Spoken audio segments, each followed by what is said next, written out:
And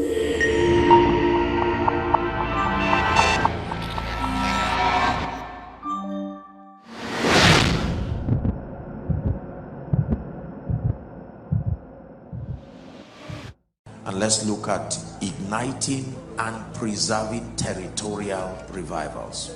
We're learning by the Spirit the keys that will help us to be able to preserve territorial revival. Write this if you care, please. From a standpoint of revival, our mandate is to keep God and his purposes alive across our territories.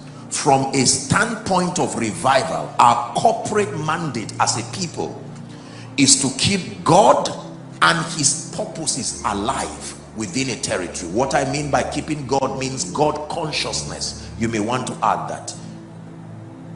We have a responsibility from a standpoint of revival to keep God consciousness alongside the purposes of God alive across our assigned territories. That means it should never be that a believer is present within a territory and then God consciousness dies within that territory and God struggles to penetrate that territory. It should not be. From a standpoint of revival, we have a corporate mandate to do whatever it takes under God to see that the purposes of God are both ignited and preserved within our assigned territories.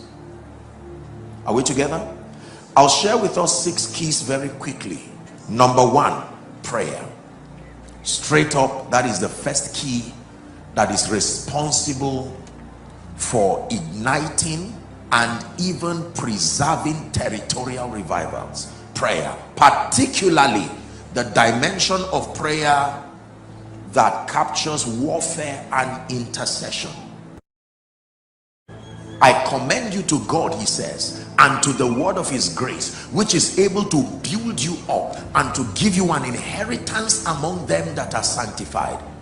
The maturity of a territory depends on the spiritual maturity of the believers therein. Are we together? It is for this reason that men of God are given, Jeremiah chapter 3 and verse 15, and I will give you shepherds or pastors according to my heart. The Bible says they have a singular assignment to feed you, meaning they expect you to grow, to feed you with knowledge and with understanding. If you want to ignite and preserve territorial revivals, we must pray that nothing stops the regular convergence of believers for the purpose of training, for the purpose of maturity, and for the purpose of empowerment. Number 3, very quickly, the third key that is responsible for igniting and also preserving territorial revivals is an open display of the power of God. An open display of the power of God within that territory. Visible manifestations of miracles, signs and wonders. Can I tell you, a territory that does not see the power of God at work will soon forget God. God uses the display of his power to remind men that he's still there. We need to see the power of God move consistently across our territories.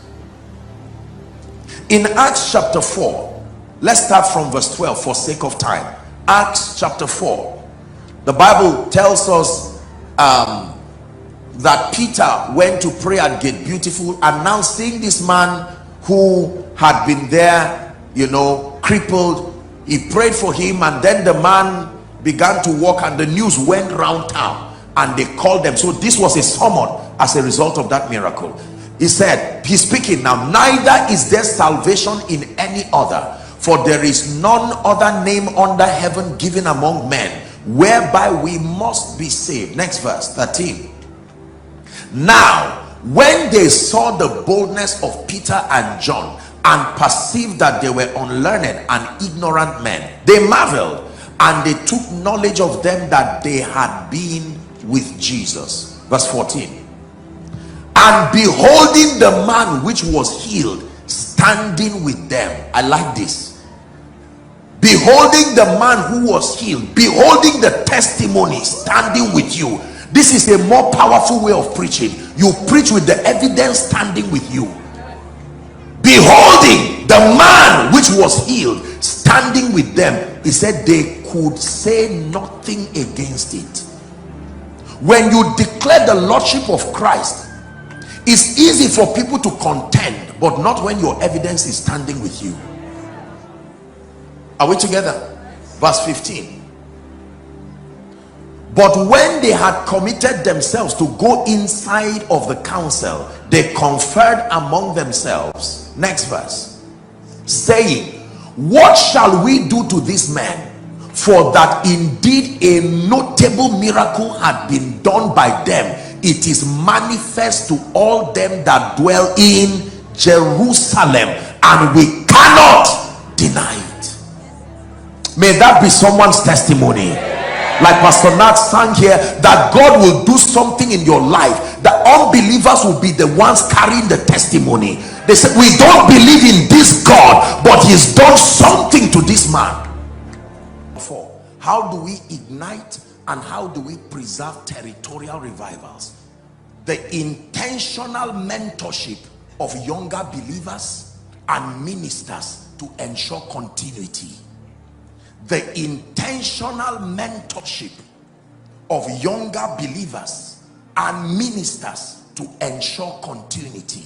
The intentional mentorship of younger believers and ministers to ensure continuity. 2 Timothy chapter 2 and verse 2.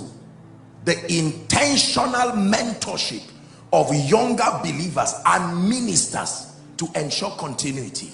2 Timothy 2 and verse 2. This is the fourth key that is responsible for igniting and preserving revivals. And the things that thou hast heard of me among many witnesses, he said, the same commit thou to faithful men, who shall be able to teach others also. Can I tell you, the moment there is a generation that does not receive that baton, the devil has, the generation, it does not matter who did well before that time. Intentional mentorship of younger believers and ministers to ensure continuity. No man should leave the earth without reproducing at least twice of you.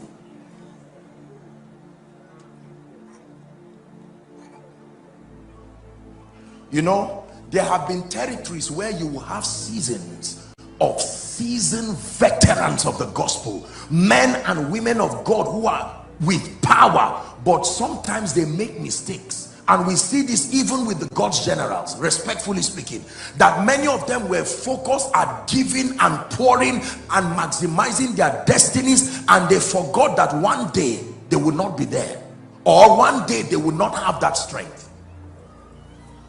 And the devil, knowing that they had already neglected the generations coming, he now allowed them, knowing that time will naturally fade them away. And then the people who should now carry the batons, Satan went and grew with them patiently, so that by the time you turn back now, you can see someone, respectfully speaking, whose father was a foremost evangelist, and you are wondering, where is the mantle in that house? Because they made a mistake. Can I tell you, if you are doing anything great, don't just focus on the moment. You must focus on posterity.